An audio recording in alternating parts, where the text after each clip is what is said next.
上集讲到，宛城之战时，曹操见色起意，看上了张绣寡居的审慎，导致长子曹昂以及猛将典韦战死。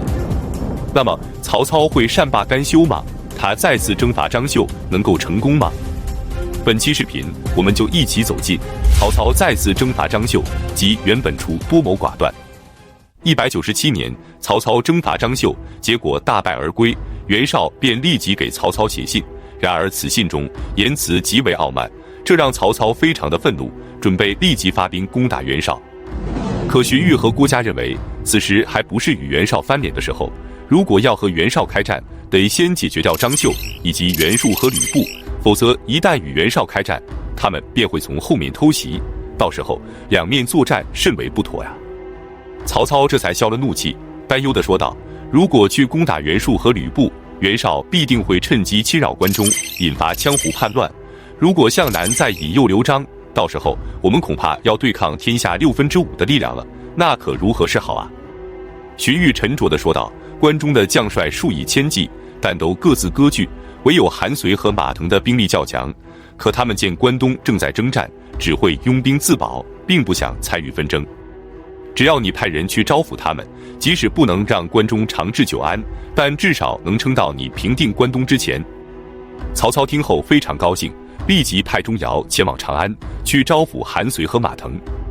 此时的长安城，由于李傕和郭汜乱政，早已残败不堪，荒无人烟了。而且李傕和郭汜早已衰败，占据关中的是韩遂和马腾。钟繇到达后，立即给韩遂和马腾写信，给他们分析天下形势，并陈述了归顺朝廷的利弊得失。韩遂和马腾很快就给钟繇回信，愿意派遣儿子前往许县为人质，从而归顺朝廷。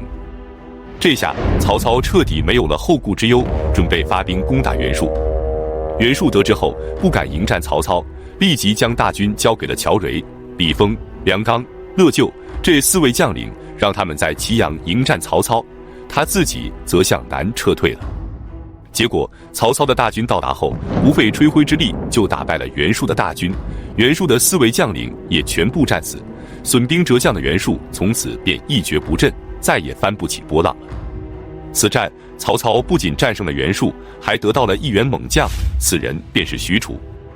许褚字仲康，乔国乔县人，即今天安徽亳州乔城区人。他身长8尺，腰大如树，雄壮坚毅。曹操打败袁术后，他率众归顺了曹操，曹操非常高兴，立即封他为都尉，留在身边宿卫，补充了典韦留下的空缺。之后曹操率军返回了许县，接下来他便要对付张绣和吕布了。198年3月，曹操再次发兵征伐张绣，为长子曹昂和爱将典韦报仇。很快大军就包围了张绣据守的穰城。正当曹操准备一举歼灭张绣的时候，突然从邺城传来了一个惊天的消息，袁绍恐怕要对许县下手了。那么袁绍为何要对付曹操呢？之前汉献帝封参陆肃的时候，沮授就给袁绍建议，让他将天子迎来邺城，到时候就可以挟天子以令诸侯了。结果袁绍没有同意。后来曹操将天子迎到了许县，袁绍这才醒悟过来，原来挟天子以令诸侯有这么大的好处，所以他就有些后悔。为了弥补自己的过错，他派人去游说曹操。他说许县低洼潮湿，城池也不够坚固，洛阳城已经是残败不堪了，所以为了天子的安全，应该让天子将都城迁到鄄城。曹操听后不由得发笑，怎么可能会答应他这种要求呢？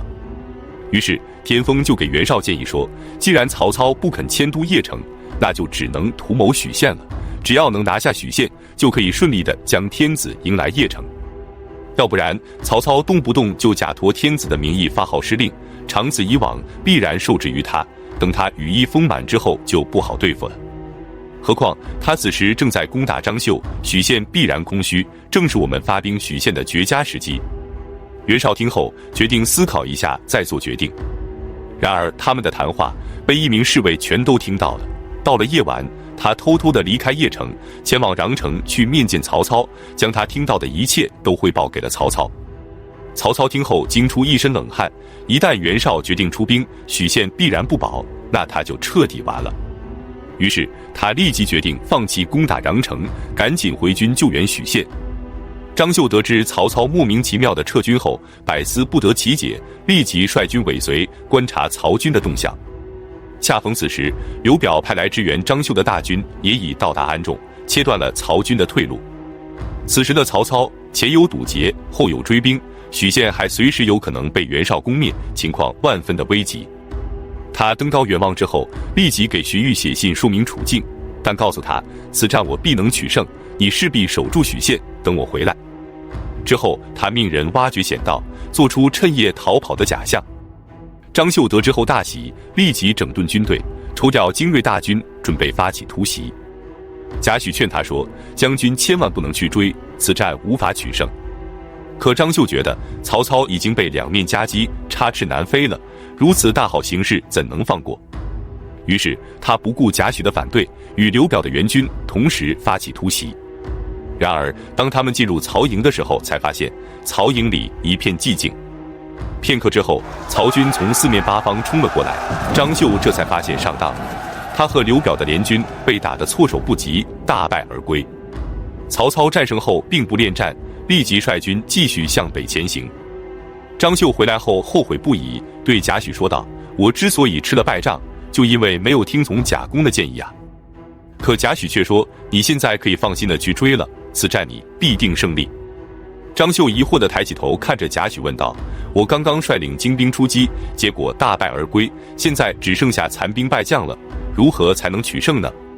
贾诩却说：“兵无常态，现在的形势已经发生了改变，你快去追吧，肯定能够取胜的。”张绣一边疑惑，一边收集散兵，再次追击曹军。然而让他没想到的是，竟然真的追上了曹军的后卫部队，并且一举将其击溃，大胜而归。凯旋后，他向贾诩请教，这到底是怎么回事呢？贾诩解释说，其实道理很简单，将军虽然擅长用兵，但绝非曹操的敌手，曹军突然后撤，曹操必然亲自殿后，所以将军必败。可他们之所以如此慌忙的后撤，一定是后方出了事故，所以曹操一旦战胜了将军，就会快速前往许县，殿后的重任就只能交给他的部将了。可是他的部将虽然勇猛，但肯定不及将军，所以将军必胜。张绣听后醍醐灌顶，这才明白了过来。他又问：“依你之见，曹操的后方到底出了什么事呢？”贾诩说：“如果我所料不错的话，一定是袁绍有所动作，才导致曹操如此慌张，必须尽快赶回许县。”然而贾诩虽然料事如神，可他猜对了曹操，却并没有猜对袁绍。但这也怪不了贾诩，就连曹操也没有料到，他心急火燎地率军回到许县，准备迎战袁绍，可结果却是虚惊一场。原来袁绍压根就没有听从田丰的建议，也就不可能发兵许县了。曹操紧张的情绪这才舒缓了下来。徐彧见机请教曹操，他说：“张绣和刘表的援军两面夹击曹公，你怎么就能断定一定能够取胜呢？”曹操说：“当年韩信攻打赵国，率领的不过是些乌合之众，但他却只身绝地，背水一战，最终获得了胜利。今日刘表半路拦截，张绣紧追不放，我军将面临置之死地而后生的处境，所以我知道我一定能够取胜。”荀彧不由得赞叹说：“曹公用兵如神，果然如是啊。”曹操说：“郭嘉曾经说过，袁绍多谋寡断，不知道何事是重要的，何事是不重要的，今日终得一见啊。”公孙瓒的势力早已衰弱，可袁绍却只盯着公孙瓒，目光只停留在他的四周之地，不敢擅自出兵攻我许县，这可是天子的福分。说完不由得大笑了起来。